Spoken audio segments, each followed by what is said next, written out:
there, everyone. Welcome back to On the Flip Side. My name is Adam Shawwalker, your host, and it's finally here. We're covering the new collaboration album from Full of Hell and Primitive Man. It's called Suffocating Hallucination. When the last Full of Hell album, Garden of Burning Apparitions, dropped back in 2021, I enjoyed it quite a lot. I thought its intense swings from grindcore with experimental jazz touches to harsh noise was one of the more refreshing albums I had listened to at that time. And as for Primitive Man, I really enjoyed their last EP, Insurmountable, that came out last year. I still think Boiled is one of my favorite tracks they've ever put out, with its intense building, pressurized, claustrophobic production, and the way that that track leads into Cage Intimacy is brilliant. And with Primitive Man or Vermin Womb touring with Full of Hell a lot recently, a collaboration was not necessarily something I was expecting, but I am not surprised in the slightest, and I am very excited about it. The couple of singles we did get off of this album, Rubble Home and Tunnels to God, were excellent tasters for this project. It really seems like this blend is incredibly natural and everything comes together cohesively like some kind of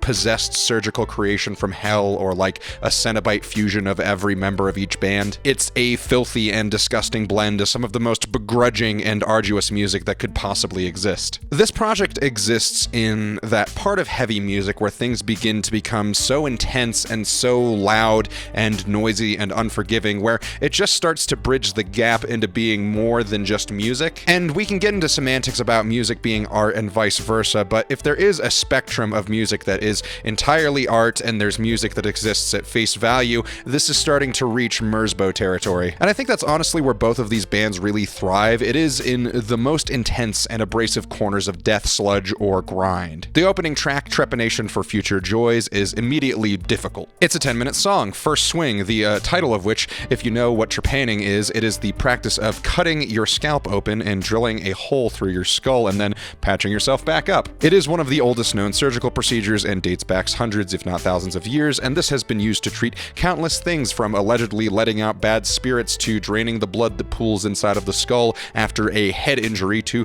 treating or curing depression. Anyway, not trying to endorse putting a hole in your skull, but what I'm getting at is that this first track is literally titled as Trepanation for Future Joys, so screwing a hole through my skull so I can feel happiness again. Which, if that isn't an amazing and very telling first impression, I don't know what is. Anyway, the music is what you would expect. It's crushing, it's violent, it's claustrophobic, and any and all descriptions for things that you would find inside of a torture chamber applies to this music. And that continues on Rubble Home, the shortest full-length offering here, which just bursts with so much gain. It's like they're trying to push beyond the noise into something much heavier, like the audio equivalent to a nuclear blast. Bludgeon is a 25-second grind track, which hits incredibly hard and obviously very fast. That leads into Dwindling Will, which, like the track suggests, is like listening to the translated audio of someone's brain fading out during their last thoughts. It literally sounds like listening to someone dying. And while it isn't always the most captivating listen every time, sitting at around 6.5 minutes long, it is definitely an ear-catching track if the mood is right. Tunnels to God, the final track, is single-handedly one of the best pieces of music either band has ever put out. There are definitely points on this album that sound like one band put more work or thought into certain segments than the other, but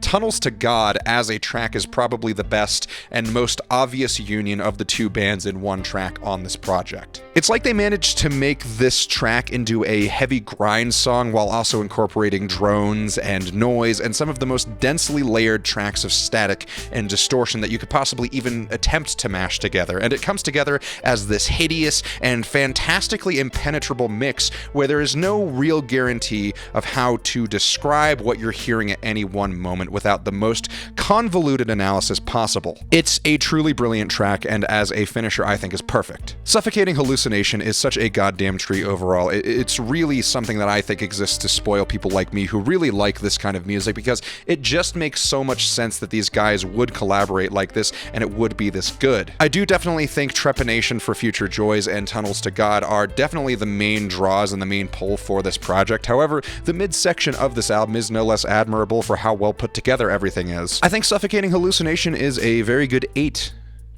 Thank you all so much for watching. Let me know what you guys thought of this album in the comments below. Remember to like and subscribe. Check out my Instagram, my Reverb, and my Depop. Links to all of those are in the description below. Thank you all so much again for watching, and we'll see you on the flip side.